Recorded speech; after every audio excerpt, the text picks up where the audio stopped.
So looking ahead to what could be quite a critical week for markets starting November 4th, the indices in the US last week hit a record high, and so this week is all about whether we can sustain that upward momentum or whether we get some sort of failure resulting from the kind of news flow that we're getting this week. And so earnings season is still in full flight, so that will definitely be a factor. We're also looking forward to interest rate decisions from the UK and Australia.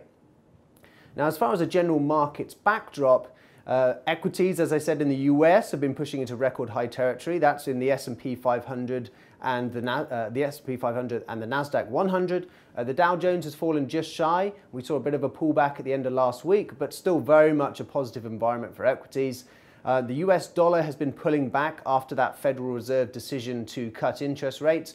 On the flip side, in currencies, the British pound has been moving higher with a bit of volatility because of the upcoming December UK election, and the euro has been pushing higher because of that dollar weakness. The gold price has been pulling back, and oil prices interestingly diverging from equities, whereas equities in the US pushing into record highs over some optimism about the trade war.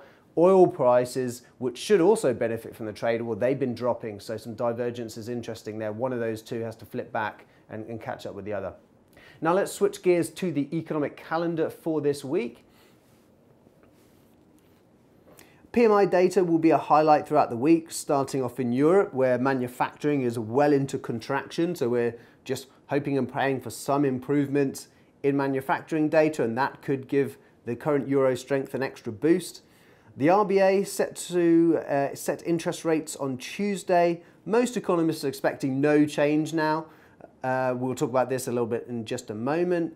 And New Zealand and Canada release labour market data, and the Bank of England will set rates as well as release its quarterly inflation report, which again we'll build on in just a moment.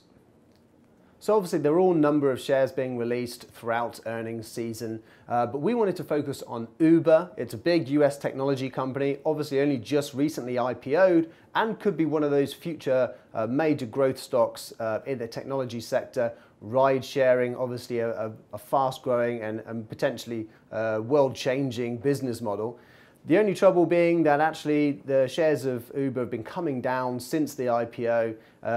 One of the concerns in the last quarterly release of results was that losses are really mounting.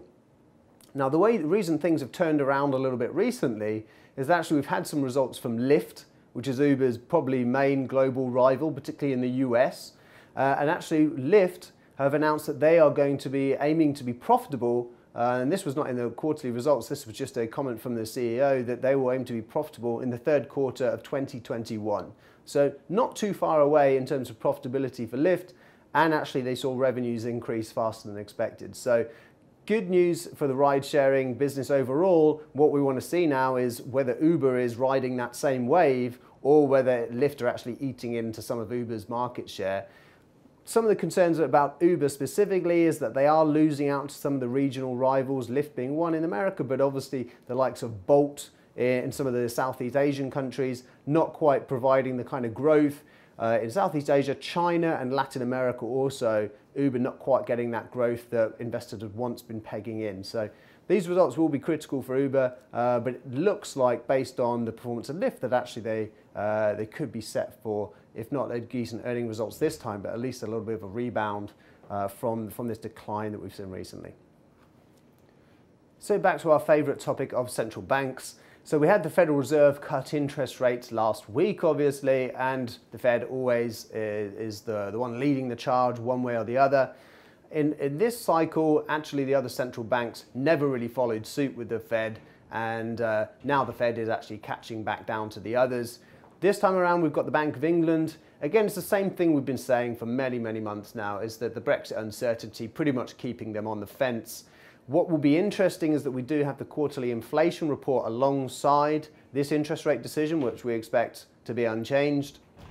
The inflation report will give us a little bit of an idea which way the wind is blowing in terms of a rate hike or a rate cut if we do get Brexit done, as Boris Johnson keeps saying. If there is some sort of orderly Brexit deal, how does the Bank of England react afterwards? I tend to think that actually it seems unlikely when all the other central banks are cutting interest rates, introducing quantitative easing, that the Bank of England would go completely against that flow and raise interest rates, even if inflation in the UK did start to pick up a bit, which in theory it shouldn't, because at the moment sterling is rising and that's actually depressing inflation in the UK. So we're expecting inflation expectations to lower, and that will probably change again if we get a rebound in sterling. And again, with the backdrop of other central banks, we don't see the Bank of England really trying to demonstrate any kind of hawkish bias here. And that's actually a bit of a negative for the pound. But given that it's relative to these other currencies, which are also dovish, we still think the pound has some room to move higher. But it's all about Brexit rather than the central bank. As far as the RBA, they've cut interest rates 3 times this year, the same as the Federal Reserve. And probably now, I think the consensus amongst economists is that interest rates will stay at this record low of 0.75% in Australia, and give the central bank a little bit of time to wait and see how these current effects are playing out before they then decide to probably cut interest rates again sometime later, maybe in the new year. Now, I did want to just touch on those record highs that we saw in the S&P 500 and the NASDAQ 100 last week. As we mentioned, the Dow just shy. And in the week ahead, in the weekly webinar on Monday, I will have a look at the technical picture here. You can see there is some possibility for topping patterns in all of these, but obviously it's a potential top, but it's also a potential breakout into a new uptrend. So this is a critical time. The positive factors out there obviously is that the trade war rhetoric has died down a bit, although we have had the cancelled summit in Chile, which is where the US and China were perhaps going to sign off on a phase 1 deal. So that's a slight disappointment in the short term, which could weigh on indices. But overall, the trade war is dying down a little bit. We haven't seen the introduction of new tariffs for a while. That's a positive.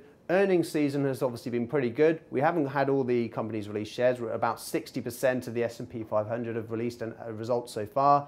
It does look like it's probably going to be an earnings decline for the S&P 500, but nonetheless, earnings holding up despite this backdrop of a trade war, and I think that's giving investors some solace. And the biggest thing of all is that central banks are cutting interest rates, and it just makes equities more favourable in that kind of environment than other kinds of investments. So these are all the positive forces that we've been seeing pushed through in markets.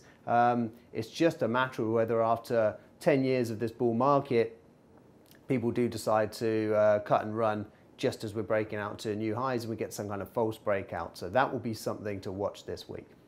Right, well, thank you very much for watching this video. And if you do enjoy these, please make sure to follow myself and LCG on YouTube and social media.